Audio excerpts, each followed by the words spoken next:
बेले वाले की है लाख बार। इनका दामन पकड़ कर तो देखो, इनका दामन पकड़ कर देखो, खुशनुमा सा नजारा मिलेगा। इनका दामन पकड़ करके देखो, खुशनुमा सा नजारा मिलेगा। इनका दामन पकड़ कर तो देखो, खुशनुमा सा नजारा मिलेगा। इनका दामन पकड़ करके देखो, खुशनुमा सा नजारा मिलेगा। राम को मांग ले मेरे प्यारे, उम्र भर का सहारा मिलेगा। राम को मांग ले मेरे प्यारे, उम्र भर का सहारा मिलेगा। उम्र भर का सहारा मिलेगा। और आज पितामह जी कहते हैं वैसे हंसो जैसे उस दिन, और उस मुस्कान को देखते हुए भगवान के पावन नाम का संकीर्तन करते हुए, उनका गुणानुवाद करते हुए, जीवन में जो जो घटनाएं घटित हुई हैं उनको याद करते हुए, वाह हरे कन्हैया उस दिन जब मैं अपने प्रण को पूरा करने के लिए लगा हुआ था, मैंने तुझे लगातार बाण मारे और तू मेरे प्रण को पूरा करने के लिए रथ से कूद पड़ा और रथ का चक्र लेके मेरे तरफ दौड़ा। वैसे दौड़ा जैसे एक सिंह मृगा की तरफ दौड़ता हो शिकार करने के लिए। गजब की स्थिति थी, गजब का दृश्य था। उस समय तुम इतने अच्छे लग रहे थे जिसका कोई जवाब। उस रूप को देखते हुए, उस मनमोहन झांकी को देखते हुए, उस मुस्कान को देखते हुए पितामह जी अपने शरीर का परित्याग करते हैं। सोचिए कितने भाग्यवान हैं कि हमारे यहाँ कहा गया कि जन्म जन्म मोने जतन कराए, जन्म जन्म मोने जतन कराए। जन्म जन्म मोने जतन कराए। जन्म जन्म मोने जतन कराए।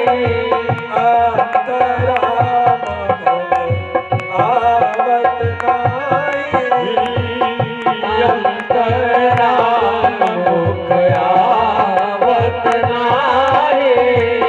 जन्म जन्म मोने जतन कराए। जन्म जन्म मोने जतन कराए। अंतराम मुख आवत नाई। अंतराम मुख आवत नाई। जन्म जन्म मुनि लोग जतन करते हैं, राम मुख में नहीं आते। और आज कन्हैया सामने खड़े होके मुस्कुरा रहे हैं और वो अपने शरीर का परित्याग करते हैं। ऐसा बड़भागी कौन होगा? ऐसे व्यक्ति के खानदान में जन्म हुआ है तो राजा परीक्षित का हुआ है।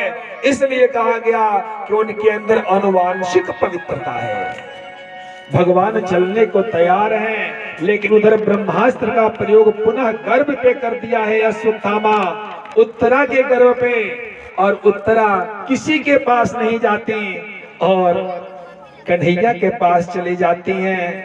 और कन्हैया के पास जाके कहते हैं, कन्हैया मेरे गर्भ में आग जैसे लगी हुई है, लग रहा है कि मेरा गर्भ नष्ट हो जाएगा। कन्हैया तुम हमारी नहीं, अपने भक्ति परंपरा की रक्षा कर लो, अपने भक्त को बचा लो। और मेरे कन्हैया अंगुष्ठ मात्र का शरीर धारण करके गर्भ में प्रविष्ट होकर के शंख चक्र गदा पद्म से उनकी रक्षा करते हैं। और इधर भगवान अब द्वारिका जाते, अर्जुन उनके साथ जाते। इधर राजा परीक्षित का जन्म होता है। बोलिए परीक्षित जी महाराज के। परीक्षित का जन्म होता, चारों तरफ शंख बजने लगे, मृदंग बजने लगे, घड़ी घंट की आवाज आने लगी, ब्राह्मण लोग स्वस्ति वाचन करने लगे। और अब उनके नामकरण का समय आया। ब्राह्मणों ने कहा महाराज ये जो बालक है ना, इसका नाम विष्णु रात होगा। विष्णु रात का मतलब होता है, विष्णु का मतलब विष्णु, रात का मतलब रक्षित। जो विष्णु के द्वारा रक्षित हो उसी का नाम विष्णु रात है। जिसकी रक्षा भगवान विष्णु ने की हो उसी का नाम विष्णु रात है। इसको लोग परीक्षित भी कहेंगे, क्योंकि हर व्यक्ति में ये भगवान का परीक्षण करेगा। कोई भी व्यक्ति आता तो परीक्षित एक टक देखते और पुनः दुखी हो जाते, सोचते कि जिस व्यक्ति ने हमारी रक्षा कर्म में की वो आदमी कहाँ गया।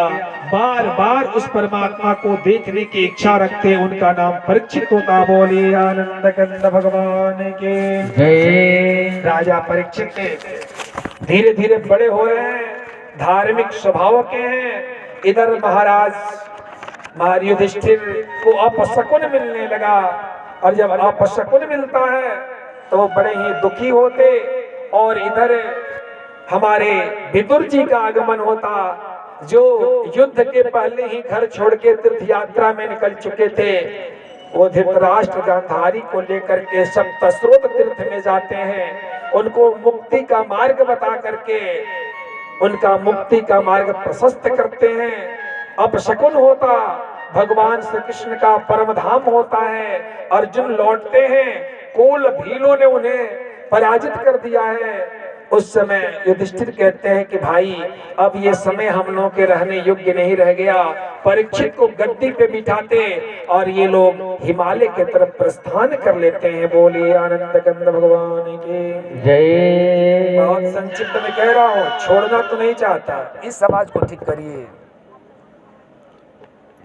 लेकिन मजबूरी है, समय तो बिल्कुल छोड़ना ही पड़ेगा, क्योंकि ये तो छोड़ने वाला ही है। जिससे इतना प्यार करते हैं उसे भी छोड़ना पड़ेगा।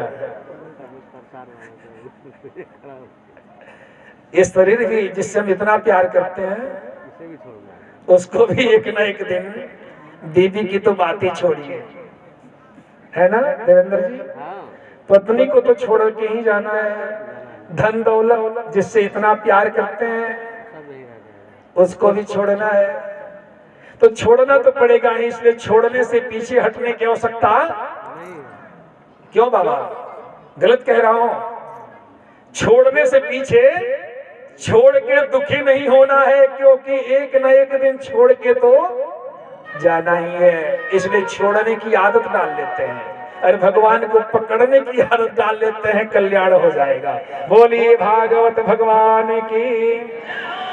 देखिए हमारे भागवत जी कितने पुण्यात्मा है कि इनके चलते आज इतने सारे लोग इस रात में जगे हुए हैं, खेत में, है ना। इस खेत में बैठ के इस ठंडी ठंडी हवा का लाभ उठा रहे हैं। सभी लोग इस समय कंबल ओढ़ के घर में सोए होते, लेकिन आज इनकी आयोजन से ये पूरा क्षेत्र धन्य हो रहा है। और जो हमारे भगवान के भक्त हैं वो इस दरबार में बैठ के भगवान की कथा सुन रहे हैं। जो मैंने कहा था कि कल दुगने लोग, तो आज तो तिगुने लोग हो गए। और कल तो एक बार आप लोग थोड़ा सा जोर लगा देंगे ना, समझिए पंडाल कल भर गया पूरा पूरा। बोलिए आनंद कंद भगवान की जय हो। अब इधर